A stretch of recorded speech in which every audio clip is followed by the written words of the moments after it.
Nobody inside the building said it out loud, but everybody felt it. Something was breaking, not slowly, not quietly, at once.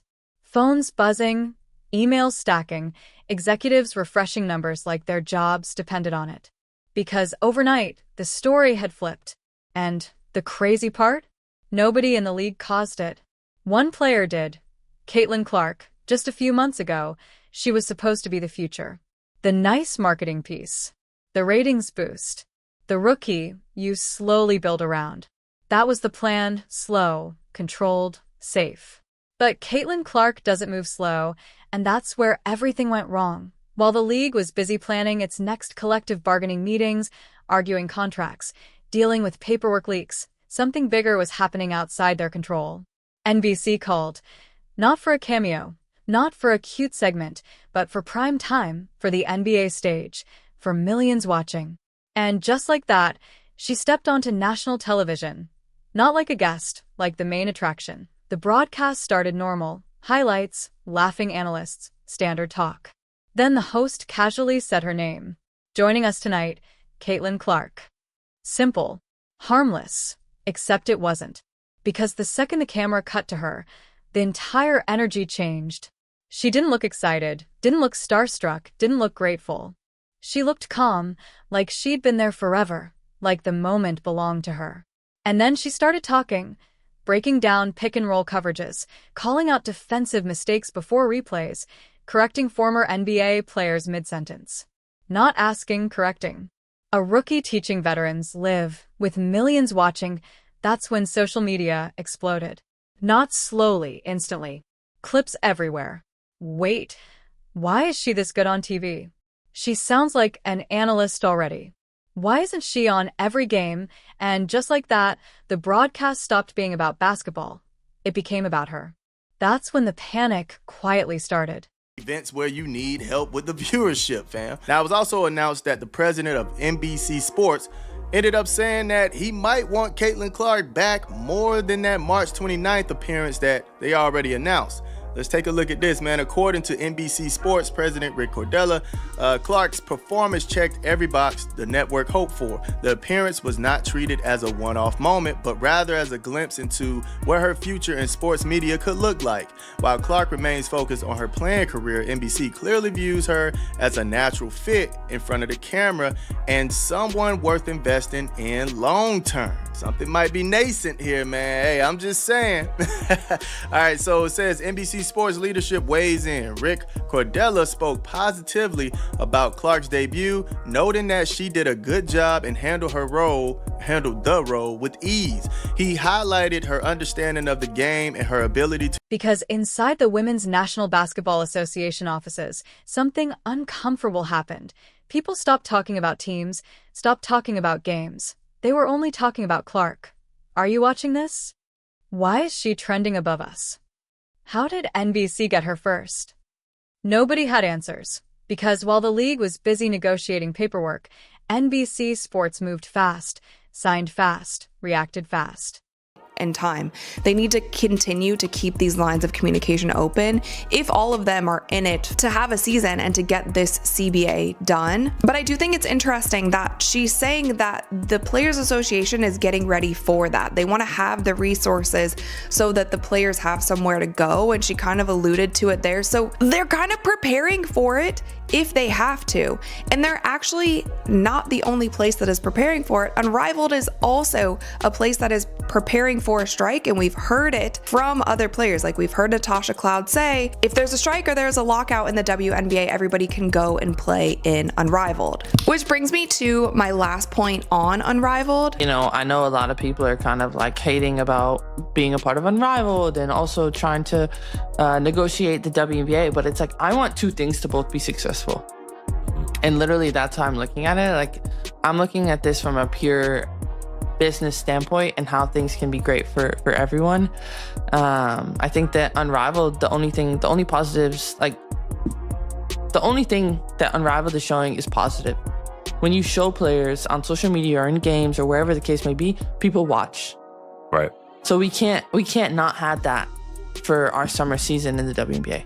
And this is where a lot of people from the beginning have been calling it a conflict of interest, because it clearly is. And I'm not saying that Breanna Stewart has bad intentions. I don't actually think that she does. But she's saying here, I want two things to both be successful. She cannot come out here and say that she cares about the WNBA more than the January 5th season opener and January 26th TNT, True TV windows, did not face such competition. Indeed. Well, this last Friday, they didn't face any competition this last Friday. Folks, that's bad. 103,000 viewers. Down 44%. That's nearly half. Nearly half their viewers dipped off. I being one of them. Rudy being another.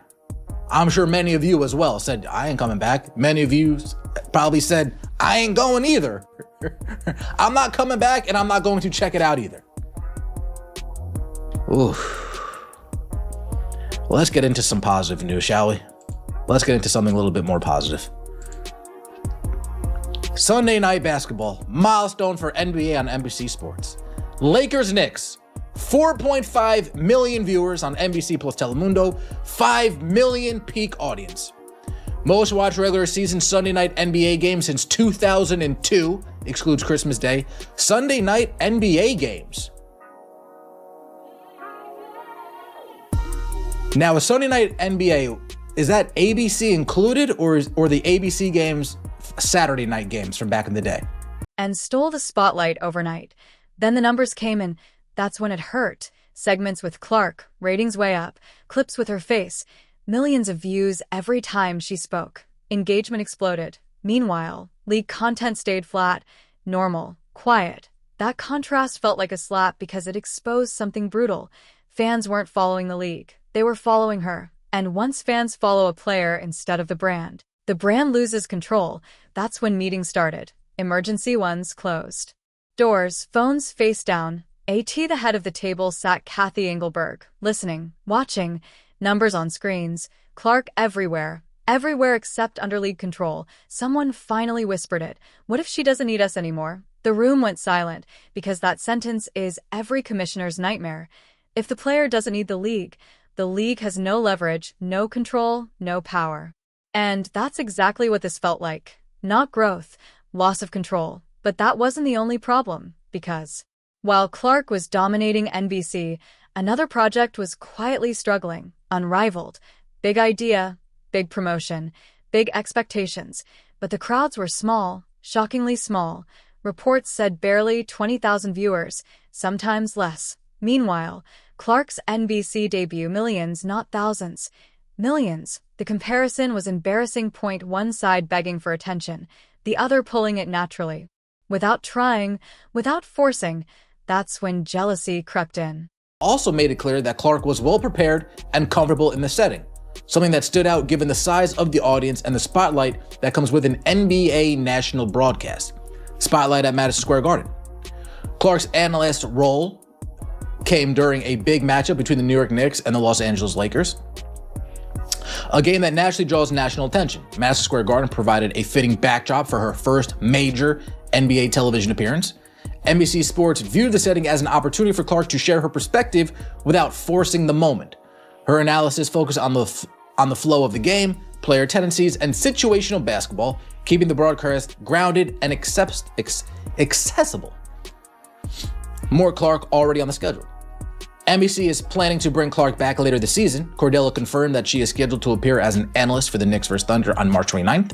He also added that he hopes to see more of Clark moving forward, signaling that the door is open for additional appearances. While no expanded role has been formally announced, because some players felt it too. Imagine grinding for years and then watching one rookie take the entire spotlight in a single night. It didn't feel inspiring. It felt personal. Even stars like Paige Buchers were being compared, not fairly, but brutally. Why is Clark bigger? Why is NBC calling her first? Why is everyone talking about her? That's how pressure builds, not from hate, from comparison. And comparison destroys locker rooms. Then something even worse leaked. Internal documents, CBA talks, financial concerns, behind-the-scenes tension. At the worst possible time, Because now the story wasn't just Clark dominating, IT was the league looking unstable, contracts messy, viewership shaky, projects underperforming, and on the other side, Clark breaking records, smiling on NBC, looking untouchable. And Clark, the fans could get, and yeah, I mean, I guess I'm here for it. I'm here for it if that's all we're gonna get, but I definitely hope that they end up figuring out this whole CBA thing, man. Now, I did see this yesterday, but I didn't too much care to talk about it, man. It's the same old status quo with the CBA proposal, but somehow it was leaked by Ramona Shelburne. I don't think it was leaked by her. I think ESPN leaked it. She just put it on her Twitter, but it's funny that it says confidential and everybody has it now. But anyway, they was just saying some of the things that the proposal is given, right? Substantially increase player salaries to reflect recent and future business growth, promote business health and profitability, maintain incentives for team and league investment, right? So yeah, basically just saying these are the things we're going to be giving them, and this is what they're denying. Now, this could be a play to once again win over the public. I don't know, but it is interesting to see that they have the Supermax salary. Their projections here, 250 is what was going on last year. Of course, we heard that it could get up to 1.2 million when they do sign the max. And then they were saying in the next 5 years, it could get up to 1.8 million. Now, they also dropped a higher revenue scenario, which added 5%. It didn't look like a rookie story anymore. IT looked like revenge, like the league tried to control her and she simply walked around them, took the biggest stage, took the biggest audience, and didn't ask permission. That's power, real power. Because real stars don't beg for platforms. Platforms beg for them. By the end of the week, one truth became impossible to hide. This wasn't hype. This wasn't a lucky night.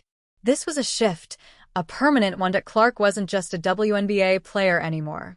She was a basketball figure, period. N-O label, no limits. And once someone reaches that level, you can't put them back in a box. The league wasn't leading her. They were chasing her, always one step behind. And that's when the fear finally hit. If NBC could do this once, what happens next time? If fans follow her instead of the league, what happens to the league? If she keeps breaking records outside their system, what power do they have left? Nobody said it out loud, but everyone was thinking it. This wasn't just a TV appearance.